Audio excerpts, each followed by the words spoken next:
Now, do you have any story that was more on the emotional side? Yeah, let me think.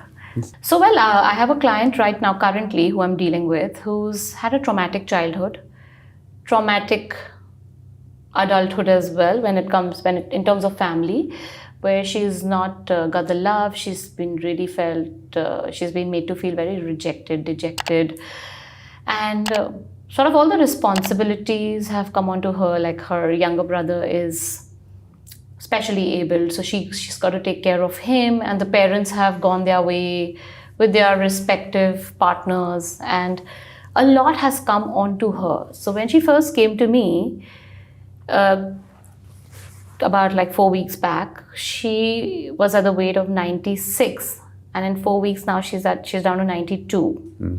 But what I first dealt with her was not the diet, because that's really not the first thing. When you meet such clients who are dealing with so many emotions to process, and the burden that they are holding on, the baggage that they're coming with, you need to first unburden them. Because what happens when you give them a certain plan or a certain protocol to follow, that can also feel very burdensome for them, because they themselves are dealing with a lot.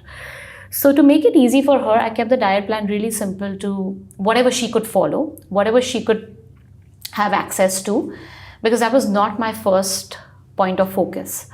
My point of focus was her mind. So I got her into a routine, and there were certain non-negotiables which I asked her to do in the day, which in terms of breathwork, meditation, listening to certain affirmations, some subconscious reprogramming, like how to replace and how to recognize and replace your negative belief systems.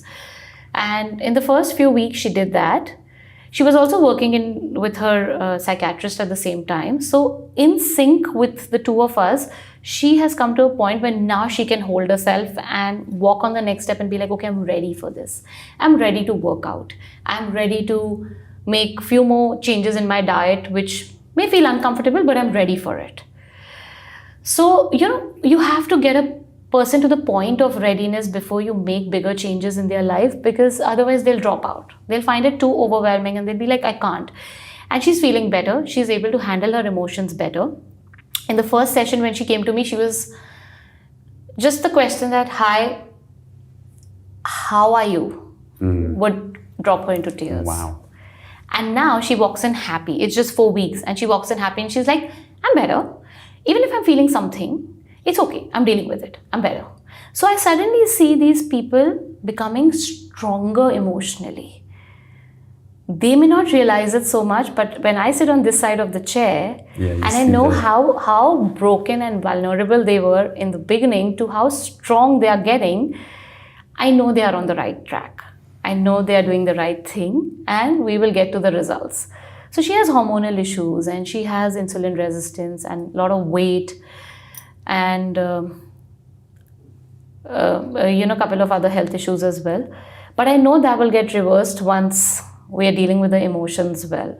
And once she's okay to accept the realities, forgive, let go of the grudges and empty herself out, because what are we going to hold and take back? The life is so impermanent. We all are going to go one day.